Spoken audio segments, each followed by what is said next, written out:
Bismillah, Assalamualaikum warahmatullahi wabarakatuh. Bagaimana kabar kalian hari ini? Semoga kalian semua dalam keadaan sehat ya. Amin. Baik, seperti biasa sebelum kita mulai pembelajaran hari ini, mari kita membaca basmalah terlebih dahulu. Bismillah. Nah, hari ini kita masih belajar di tema 2 subtema 1. Di muatan pelajaran bahasa Indonesia. Dan kita akan belajar tentang dongeng.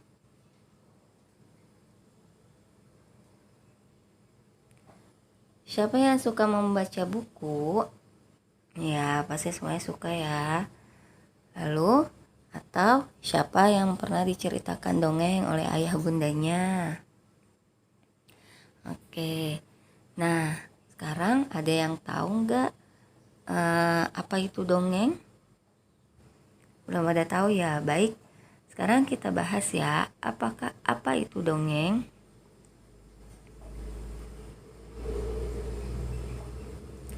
Ya, pengertian dongeng yang pertama, menurut KBBI itu apa? Kamus Besar Bahasa Indonesia. Ya, menurut Kamus Besar Bahasa Indonesia, dongeng itu adalah cerita yang tidak benar-benar terjadi.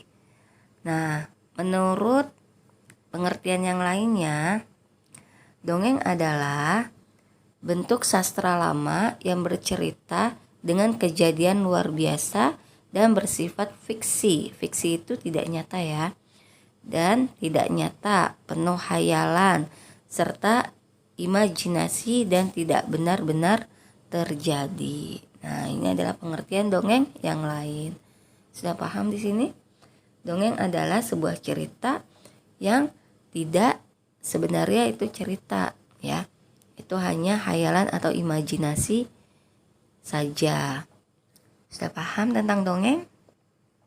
Baik, kita lanjutkan. Struktur dongeng. Nah, dongeng juga mempunyai struktur ya. Nah, apa saja sih struktur dongeng? Yang pertama ada pendahuluan.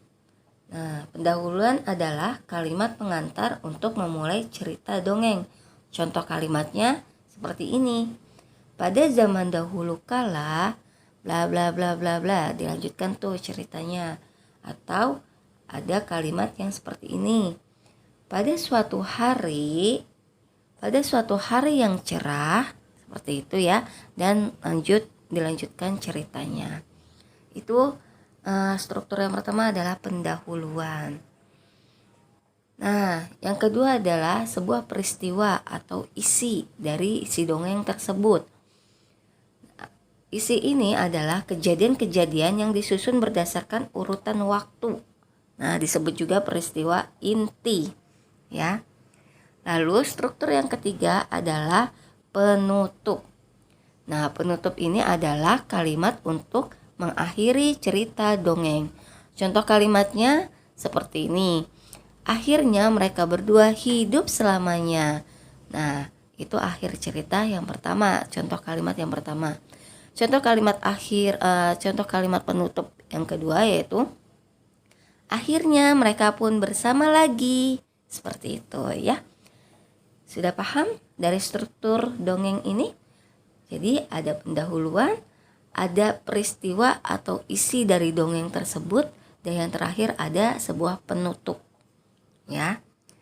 Kita lanjutkan. Ciri-ciri dongeng. Yang pertama, dongeng diceritakan dengan alur yang sederhana, ya. Tidak panjang lebar tetapi sederhana.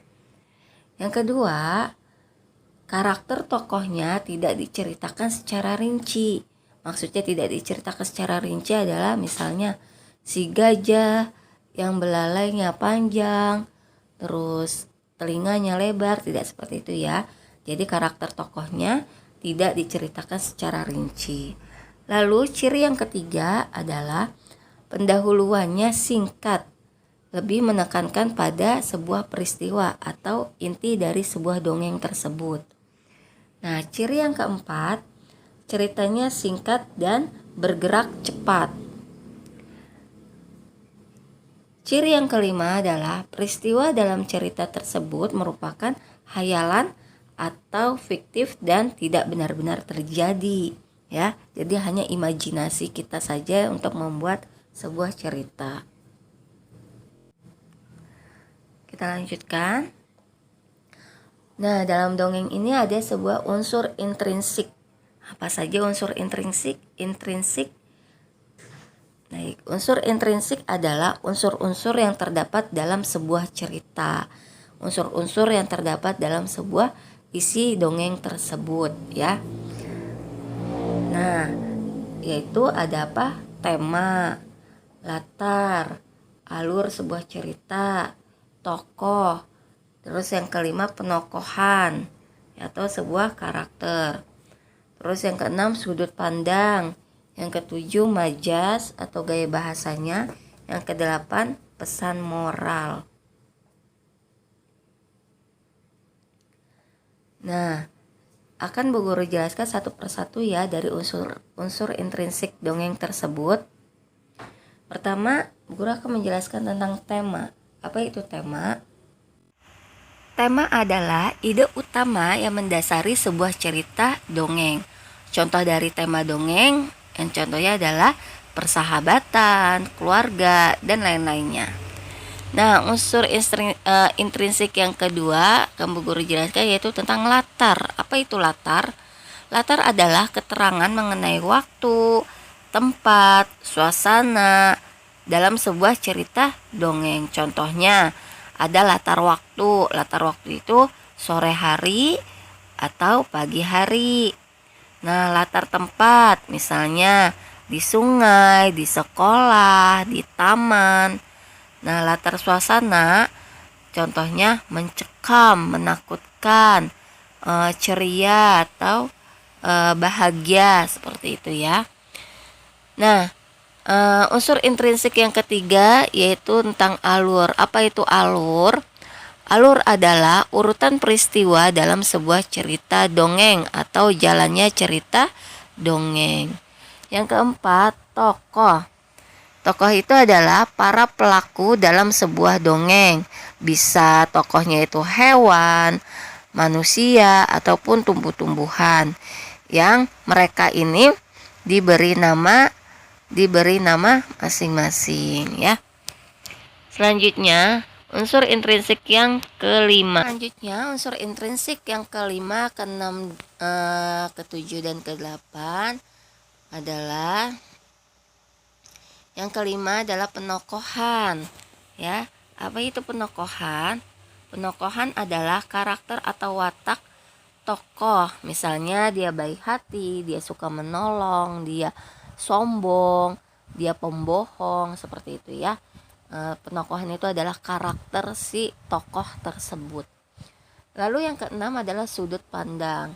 Sudut pandang adalah cara pengarang menempatkan dirinya dalam sebuah cerita.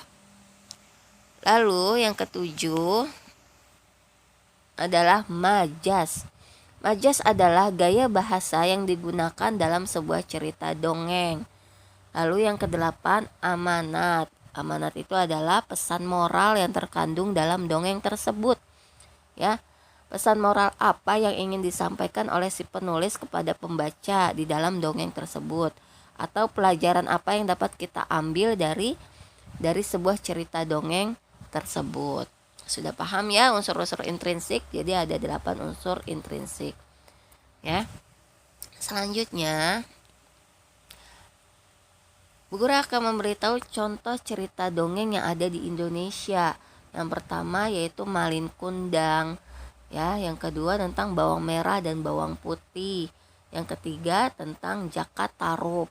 Yang keempat Batuk Menangis dan lain-lainnya. Masih banyak lagi ya cerita dongeng yang lainnya. Ini adalah dongeng-dongeng yang terkenal di Indonesia. Selanjutnya, aturan dalam membaca dongeng. Wah, ada aturan dalam membaca dongeng nih.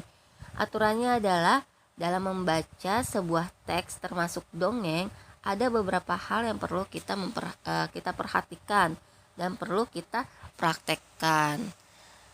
Yang harus diperhatikan dalam membaca teks adalah satu, lafalnya. Yang kedua, intonasi suara. Yang ketiga, ekspresi wajah kita. Kalau kita sedang membaca dongeng di depan teman-teman di kelas ya, kita harus tunjukkan ekspresi kita ya. Lalu yang keempat, tanda baca. Yang kelima, suara yang lantang. Nah, ini suara lantang juga jika kita menyampaikannya di panggung ataupun di sebuah kelas ya. Nah, baik. Bu Guru akan menjelaskan satu persatu dimulai dari lafal. Lafalnya adalah lafal adalah pengucapan kata, yaitu kita harus mengucapkan kata dengan tepat. Terus kita harus menggunakan frasa yang tepat. Selanjutnya yang kedua yaitu intonasi suara. Ketika memenuhi kalimat yang diakhiri tanda titik, maka intonasi suara harus datar.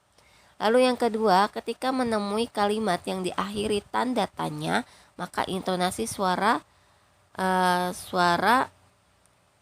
kita adalah menurun. Nah, lalu jika tanda seru, maka intonasi suara juga harus menurun. Nah, yang ketiga, ketika menemui kalimat yang diakhiri tanda seru, maka intonasi suara harus agak naik ya. Selanjutnya, ekspresi. Nah, ekspresi ini adalah penghayatan dan perasaan. Jadi, ketika membaca teks harus dengan penuh penghayatan dan perasaan. Dan pastinya terlihat dari mimik wajah kita dan gerak tubuh kita seperti itu ya. Selanjutnya, tanda baca. Jika saat membaca teks bertemu dengan tanda koma, maka kita harus berhenti sebentar, lalu dilanjutkan kembali. Jika saat membaca teks bertemu dengan tanda titik, maka kita harus berhenti membaca. Kemudian mulai lagi membaca kalimat berikutnya. Selanjutnya, suara lantang. Nah, suara lantang ini berlaku saat kita membacakan dongeng di depan orang lain. Sama seperti ekspresi tadi, itu juga berlaku dapat dilihat ya. Kalau ekspresi dapat dilihat oleh audiens atau para penonton yang lagi menyimak kita sedang membacakan dongeng. Nah, kalau lantang, suara kita juga di sini ditunjukkan di panggung. Ya, harus dengan suara yang lantang agar terdengar jelas oleh orang lain, sehingga orang lain ini menikmati dongeng yang kita bacakan. Ya, sudah paham ya? Baik, kita lanjutkan.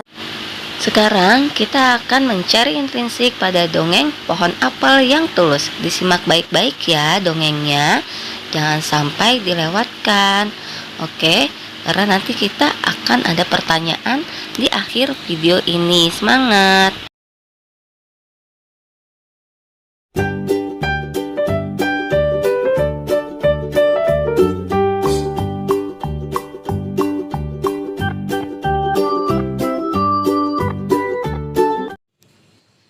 Dahulu kala ada sebuah pohon apel besar.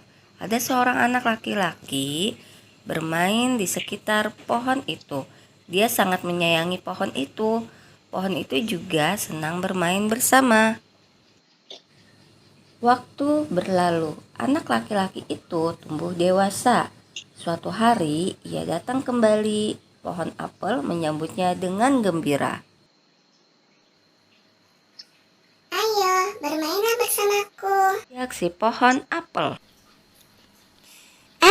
Aku tak punya waktu untuk bermain. Kami membutuhkan rumah untuk tempat tinggal. Bisakah kau membantuku?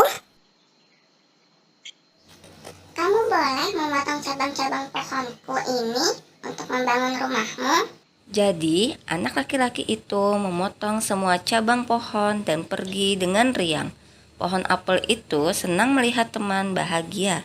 Tapi dia tak pernah kembali sejak saat itu. Pohon apel kembali merasa kesepian dan sedih. Akhirnya laki-laki itu kembali lagi. Laki-laki dan pohon itu sudah sama-sama tua, Aku sudah tak bisa memberi apa-apa. kata pohon apel. Tidak apa-apa, aku hanya membutuhkan sebuah tempat untuk beristirahat. Jawab laki-laki itu. Baik, sisa batang pohon tua adalah tempat terbaik untuk bersandar dan beristirahat. Duduklah sini bersamaku dan istirahatlah. Kata pohon apel. Laki-laki itu pun duduk bersandarkan pada batang pohon yang masih tersisa. Pohon apel pun menangis bahagia, akhirnya mereka pun bersama. Nah, coba ayo kita temukan unsur intrinsik pada dongeng yang tadi Bu Guru bacakan ya. 1. Tema. Tema pada dongeng pohon apel tersebut adalah persahabatan. Lalu yang kedua, latar. Latar tempatnya apa? Iya, latar tempatnya di sekitar pohon. Lalu yang ketiga adalah tokoh. Tokohnya adalah sebuah pohon apel yang besar dan seorang laki-laki. Nah, yang keempat, karakter si tokoh tersebut. Kalau pohon apel, karakternya baik hati dan suka menolong. Nah, anak laki-laki karakternya adalah setia. Yang kelima, pesan moral. Nah, pesan moral yang dapat kita ambil dari dongeng tadi adalah kita harus berbuat baik kepada siapapun, khususnya kepada teman kita. Karena suatu saat kita pasti akan membutuhkan pertolongan teman kita tersebut. Dan sekarang waktunya kita mengerjakan soal. Silakan kalian kerjakan soal di buku LKS, yaitu pada halaman 49, 57, dan 58. Semangat terus ya belajarnya, dan harus teliti dalam membaca dongengnya. Jazakumullah khair sudah mau menyimak video pembelajaran hari ini. Bu Guru ucapkan, ya laliko, assalamualaikum warahmatullahi wabarakatuh.